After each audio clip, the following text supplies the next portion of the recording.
कवि के टूटे फूटे घर में एक हंडिया ही थी जिस पर उसे बहुत गर्व था। कालू, तुम मेरी हंडिया का ध्यान रखना, मैं नदी से पानी पी कर आती हूँ। इस काली कलोटी टूटी हुई हंडिया को कौन चुराएगा? इसके सिवा मेरे पास और है भी तो कुछ नहीं। गोरी कवि नदी पर जाती है। वहाँ चिड़िया बैठी हुई थी। चिड़िया, क्यों परेशान बैठी हुई हो?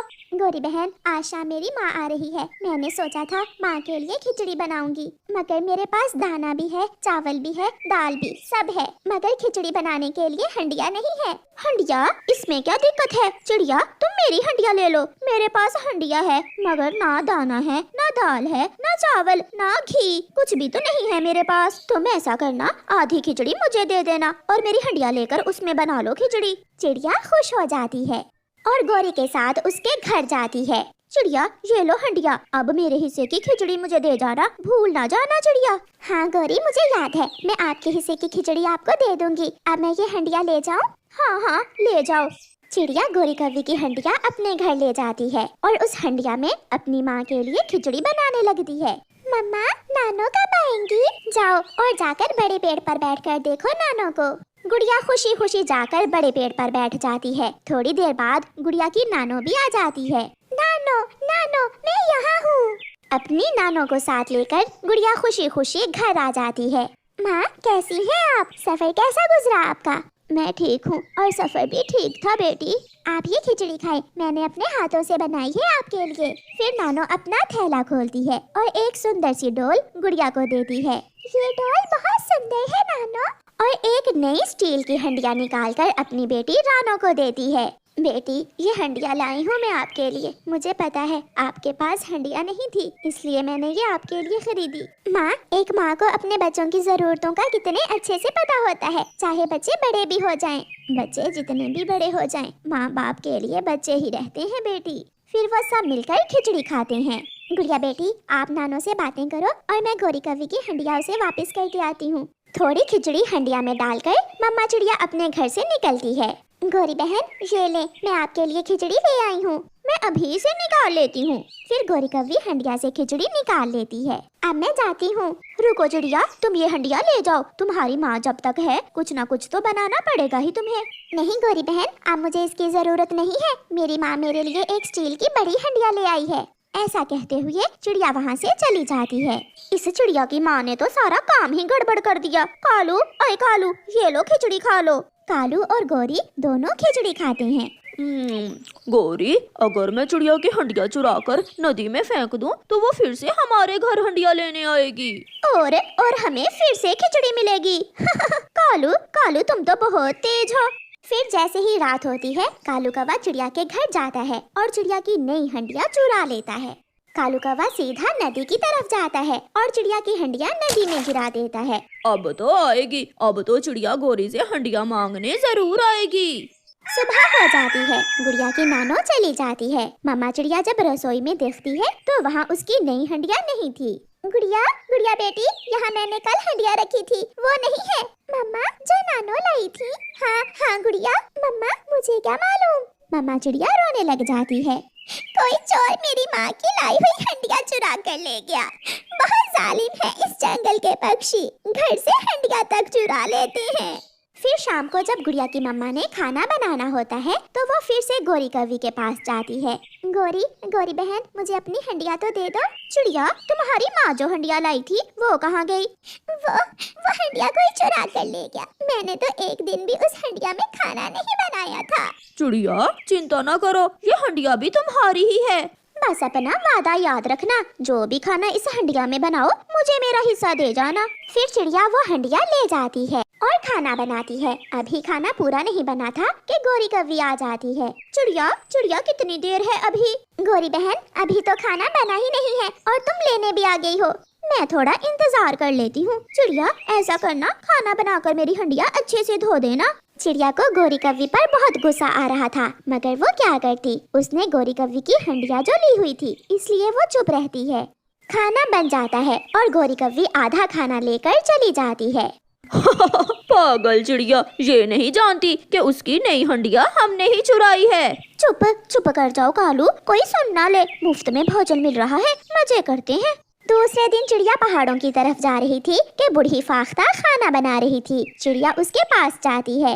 माँ जी, आपने ये हंडिया कहाँ से ली है? नहीं चिड़िया बेटी, ये हंडिया नहीं है, ये तो नारियल का खोल है। मैं तो शुरू से ही इसी में खाना बनाती हूँ। ये तरीका मुझे मेरी माँ ने बताया था। ये सुनकर चिड़िया हैरान हो जाती है। क्या क्या नारियल के खोल में भी खाना पक जाता है? तो और क्या, खुद देख लो बेटी। इसका मतलब मैं भी नारियल के खोल में ही खाना बना लूंगी। खुशी खुशी चिड़िया वहाँ से जाती है। वो रास्ते से नारियल के 2 खोल ले लेती है और घर जाकर नारियल के खोल में खाना बनाकर नया तजुर्बा करती है। वो बहुत खुश थी। मम्मा, ये तजुर्बा तो कामयाब हुआ। अब हमें गोरी आंटी को आधा खाना नहीं देना पड़ेगा। तभी वहाँ गोरी कवि आ जाती है। चिड़िया, आज का खाना कब बनेगा? गोरी बहन, मुझे मुफ्त में हंडिया मिल गई है, मगर अफसोस अब तुम्हें मुफ्त में खाना नहीं मिलेगा। लो अपनी हंडिया लो और भाग जाओ यहाँ से। मैं नारियल के खोल में खाना बना रही हूँ। क्या, नारियल के खोल में? चिड़िया, ये तो मैंने पहली बार देखा है। अब जाओ और जाकर अपनी हंडिया में अपने दाल चावल और दाना डालकर बनाओ। फिर निराश होकर गौरी कवि वहाँ से चली जाती है। प्यारे दोस्तों, इस कहानी को लाइक, अपने दोस्तों के साथ शेयर और चैनल को सब्सक्राइब करना बिल्कुल मत भूलना। आपका धन्यवाद। चिड़िया, कबूतर और कालू कौवा अपने लिए नए घर बनाने के लिए सुरक्षित जगह ढूंढ रहे थे। वो तीनों दोस्त उड़ते उड़ते दूसरे जंगल में पहुँच जाते हैं।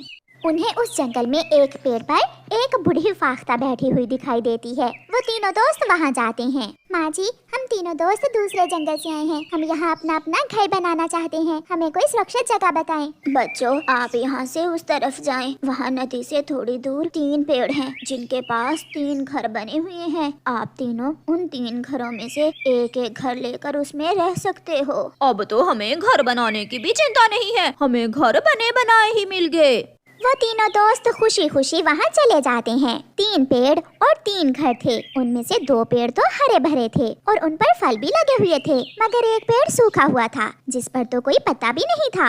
ये वाला पेड़ और ये उसके साथ वाला घर मैं लूंगा, और मैं ये वाला पेड़ और ये वाला घर लूंगा। तुम दोनों ने फलदार पेड़ लिए और मुझे ये सूखा पेड़ क्यों दे रहे हो? मैं भी फल वाला पेड़ लूंगी। नहीं नहीं, मैं तो अपना पेड़ किसी को नहीं दूंगा। फिर चिड़िया बेचारी वो सूखे पेड़ वाला घर ले लेती है। कौवा अपने पेड़ से मीठे फल तोड़ तोड़ कर खाता है। कबूतर भी अपने फल वाले पेड़ से फल खा रहा था। चिड़िया कौवे के पास जाती है। कौवे कौवे, मुझे भी कुछ फल दे दो, मुझे भूख लगी है। ना ना, ये पेड़ मेरा है और ये फल भी मेरे। मैं किसी को इस पेड़ से फल नहीं दूंगा। तुम बुरे हो, तुम मेरे दोस्त नहीं हो। चिड़िया कबूतर के पास जाती है। कबूतर कबूतर, मुझे बहुत भूख लगी है, अपने पेड़ से मुझे कुछ फल दे दो खाने के लिए। चिड़िया, इस पेड़ पर फल थोड़े हैं, तुम जाकर कौवे के पेड़ से ले लो। मुझे पता चल गया, मेरे दोनों दोस्त ही लालची हैं, मगर ऊपर वाला मेरी मदद जरूर करेगा। चिड़िया रोती हुई वापस बूढ़ी फाख्ता के पास जाती है। माँ जी, कौवे और कबूतर ने फल वाले पेड़ ले लिए हैं और मुझे सूखा पेड़ दे दिया है। वो मुझे अपने पेड़ों से फल भी नहीं खाने देते हैं। बेटी, वो पेड़ तुम्हारी परीक्षा थी। जो लालची होगा उसे नुकसान ही होगा। जाओ बेटी, जो मिला है उस पर सब्र शुक्र करो। चिड़िया बूढ़ी फाख्ता की बात मानकर वहाँ से चली जाती है। ऐसे ही दिन गुजरते गए। कौवा और कबूतर अपने अपने पेड़ों से फल खाते रहे और चिड़िया दूर दूर से दाना ढूंढ कर लाती। एक दिन चिड़िया बहुत निराश होकर अपने पेड़ के पास बैठी हुई थी कि वो पेड़ चिड़िया से कहता है, चिड़िया, मैं सूखा पेड़ नहीं हूँ, बल्कि पतझड़ के कारण मेरे पत्ते गिर गए हैं। जब बहार आएगी तो मैं तुम्हें बहुत मीठे मीठे और स्वादिष्ट फल दूंगा। सच पेड़ जी, मैं जानती थी मुझे मेरे सब्र का फल जरूर मिलेगा। फिर उस दिन के बाद चिड़िया अपने पेड़ को नदी से पानी लाकर देने लगी। देखो देखो कबूतर, चिड़िया सूखे हुए पेड़ को पानी दे रही है। कौवे यार, चिड़िया पागल हो गई है, चिड़िया पागल हो गई है। कौवा और कबूतर अपने पेड़ों का ध्यान न रखते, वो अपने पेड़ों को पानी भी न देते थे। आहिस्ता आहिस्ता उनके पेड़ों से फल खत्म होने लगे और फिर एक दिन कौवे और कबूतर के पेड़ों पर फल खत्म हो जाते हैं। एक लकड़हारा उस जंगल में आता है। कौवे कौवे, मैं ये पेड़ काटना चाहता हूँ, क्या तुम मुझे इस पेड़ की लकड़ियाँ दोगे? ये पेड़ अब मेरे भी काम का नहीं रहा। अगर आप मुझे बदले में कुछ भोजन दे दें तो आप ये पेड़ काट सकते हैं। फिर लकड़हारा कौवे को कुछ दाने देता है और वो पेड़ काट कर बैलगाड़ी पर लाद कर ले जाता है। कबूतर ये सब देख रहा था। अगर वो लकड़हारा फिर से आया तो मैं अपना पेड़ भी उसे दे दूंगा और मैं भी भोजन लूंगा लकड़हारे से। ना खाने की चिंता ना पीने की चिंता, बहुत आराम की जिंदगी गुजार रहा हूँ मैं। ला ला ला ला ला ला ला ला ला ला। यार कालू, थोड़ा सा दाना मुझे भी दे दो, मैं कल से भूखा हूँ, मुझे कहीं से भी दाना नहीं मिला। अगर मैं चिड़िया का दोस्त ना बन सका तो तुम्हारा कैसे बन सकता हूँ? चल भाग यहाँ से। फिर दूसरे दिन वो लकड़हारा फिर से जंगल में आता है और कबूतर को कुछ दाने देकर उसका पेड़ भी काट कर ले जाता है। अब कबूतर भी खुश था, उसे भी दाना मिल गया था।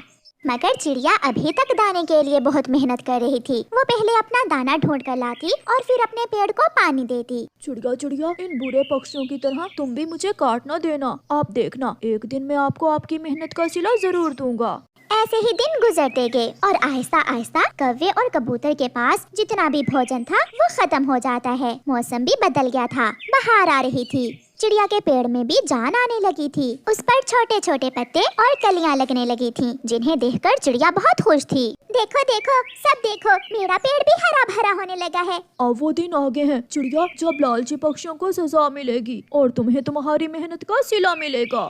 कबूतर और कौवा सारा सारा दिन फिरते हैं, मगर उन्हें कहीं से भी खाना नहीं मिलता। अपने पेड़ तो उन्होंने काट दिए थे। चिड़िया के पेड़ पर लाल रंग के बड़े बड़े अनार लगते हैं। वो अनार बहुत मीठे और स्वादिष्ट थे।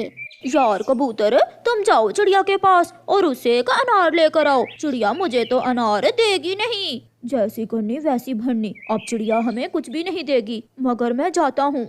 फिर कबूतर चिड़िया के पास जाता है। चिड़िया चिड़िया, हम दोनों भूखे हैं, हमें एक अनार खाने को दे दो। कबूतर, याद करो वो समय जब मेरे पास खाने को कुछ ना था और तुम दोनों ने कैसे मेरा मजाक उड़ाया था। अब तुम्हें यहाँ से कुछ मिलने वाला नहीं है। चिड़िया चिड़िया, मेरे कुछ पत्ते तोड़कर अपने घर पर लगा लो, आज रात बारिश आएगी, तुम अपना घर सुरक्षित बना लो। फिर चिड़िया अपने पेड़ से पत्ते तोड़कर अपने घर पर लगाने लगती है। कबूतर कबूतर, हम उसी बूढ़ी फाख्ता के पास जाते हैं और उसे जाकर बताते हैं। ऐसा सोचकर कबूतर और कौवा बूढ़ी फाख्ता के पास जाते हैं। बूढ़ी माँ जी, वो चिड़िया हमें अपने पेड़ से अनार नहीं खाने देती। लालच की सजा जरूर मिलती है, भागो यहाँ से, अभी तुम्हें और सजा मिलेगी। वो दोनों निराश होकर वहाँ से चले जाते हैं। रात हो जाती है और तेज बारिश शुरू हो जाती है। कबूतर और कौवे का घर टूट जाता है। वो दोनों अपने टूटे हुए घर पर बैठे अपने किए की सजा भुगत रहे थे और चिड़िया अपने घर में सुरक्षित बैठी हुई थी।